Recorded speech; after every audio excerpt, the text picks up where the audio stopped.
You know what, guys? I never get bored with hearing how much you guys love the tools that I make.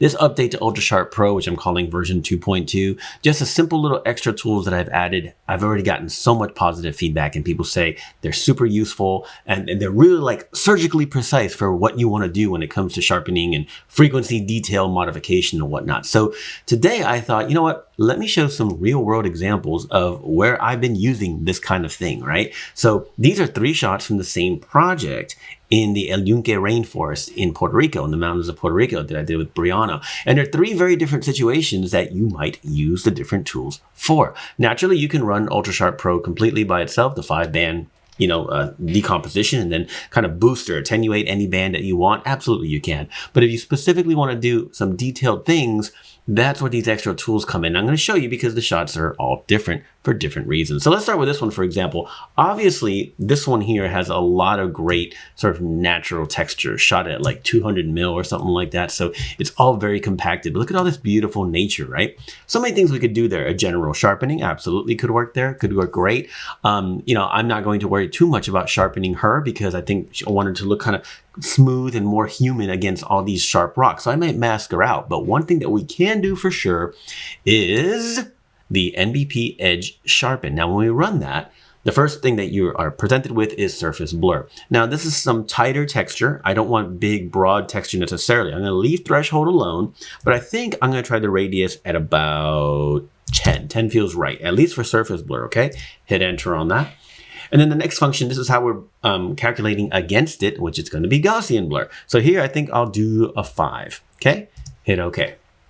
The end result, let's take a look. We went from here to here. We're not necessarily sharpening everything sort of, universally. We're instead focusing on the actual edges, right? And that's what this sort of edge detection calculation does.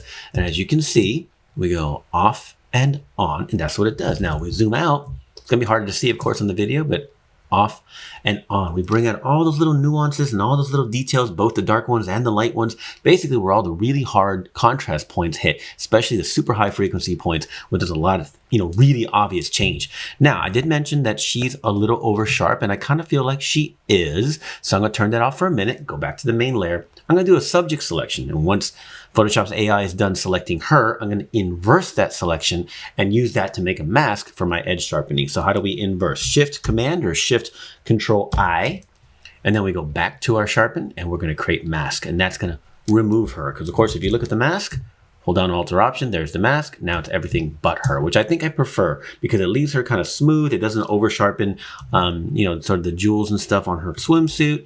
And it gets me all that beautiful extra texture.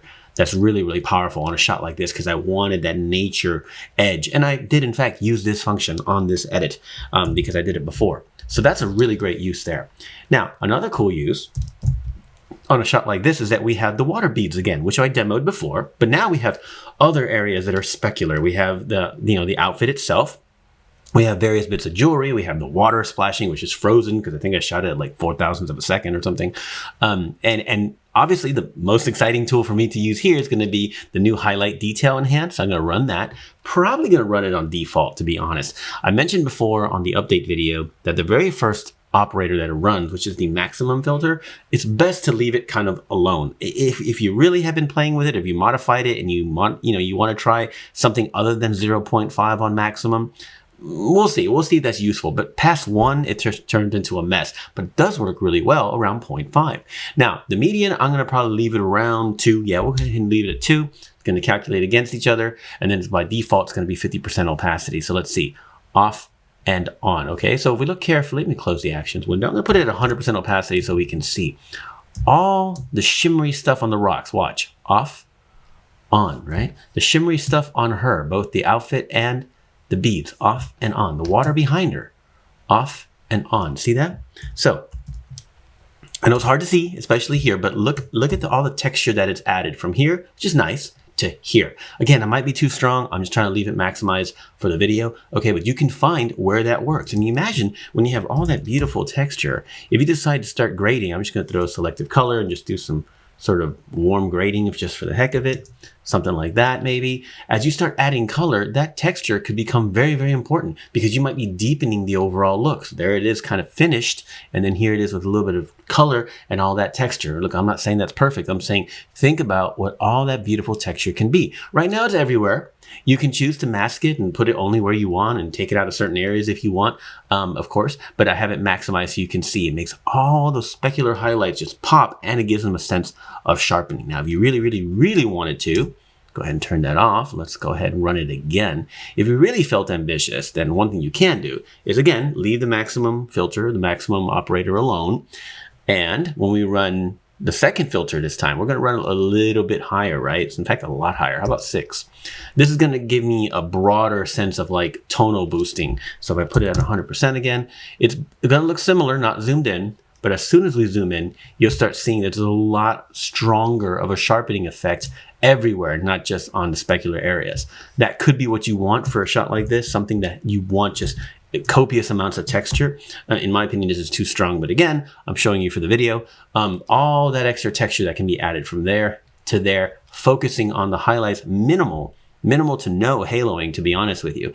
And it's just a beautiful, beautiful pop. I love that. I can leave that layer right here. It's not my final sharpening layer. It's like my, highlight detail enhancer. And as I work and I color grade and I finish, then I can decide more or less. I can make it like 70% if I want more, or 20% if I want a lot less, etc. And just have that really sort of crispy, beautiful specular pop to everything. So I thought that was kind of cool.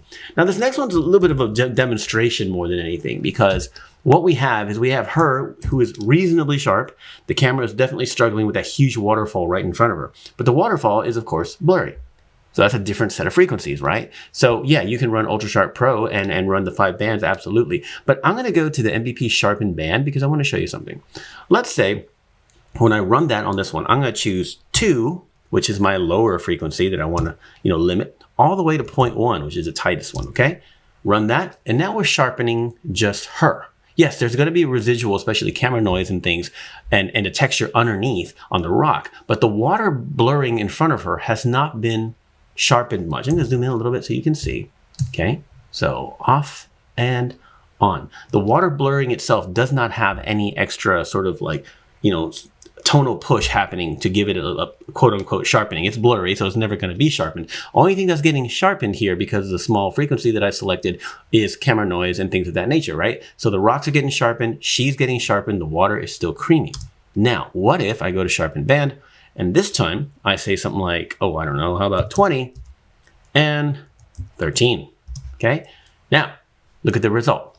Off and on. She is untouched. We haven't messed with her frequencies because she has tighter frequencies because she's sharper, but the water gets a boost of contrast. Is that great? I don't know, but it gives you a perfect demonstration of how we target different frequency bands, right? So you look carefully again, off and on, off and on. You'll notice that the micro contrast, the actual elements that could be sharpened on her, have not been touched. The only thing you're seeing on top of her is the wider frequencies from the blurred water. So you see what I'm talking about? We can target exactly what we want to sharpen. So I'm going to go back one more time, and I'm going to make it even tighter. Let's go 1.5, oops, 1.5 and 0.1. There we go. Now only sharpening her. You can see on, off, on, off. This is something I also did on this final edit, and just a minor detail, especially if it gets printed. I don't want the water to feel over processed. I don't mind the overall, sort of, the little elements of noise and things like that to be sharpened. That doesn't bother me. All this area down here has also been sharpened. There's a lot of specularity down here, and I could run the specular one on that, flatten to a new layer and keep going. And of course, someone said, well, hey, can't you just mask her out and sharpen only that? Sure, you could, but I didn't want the water flowing that's in front of her to also have an extra boost of contrast, unnecessarily trying to sharpen what cannot be sharpened. So to me, that's a perfect demonstration of what can be done by sharpening either her, or like I said, if you run it a little bit wider. In this case, I'm going to run it even wider. Let's go 22 and 15. You can see that we're sharpening now the water and not her. So again, that's more of a technical demo. You can definitely see it there. It looks a little funky, but you definitely see it there. It's a technical demo to show you what's possible when we're targeting different frequencies when it comes to doing, texture and detail enhancement. Whether we're boosting or we're attenuating, which is increasing or decreasing, is effectively sharpening, right? So we can increase the texture and edges on nature and rocks and plants. We can boost highlights, especially of beaded water and splashing water and jewelry and things of that nature. And then we can also know, just remember, we can target the frequencies we want to target to get the exact sharpening that we want. That's why I created Ultrasharp, because I was tired of not being able to do that. And I didn't want to do it in a third-party plugin. I wanted to do it on the layers window, and that's what these do. So if you haven't checked it out, please go see Ultrasharp Pro 2.2. It comes with all of these. We have videos about the 5-band separation, which is really the main party piece of Ultrasharp. That's really, really cool. These extra ones are for, well, extra functions. So check it out. Questions, leave a comment below or drop me an email, nbp@ninobatista.com.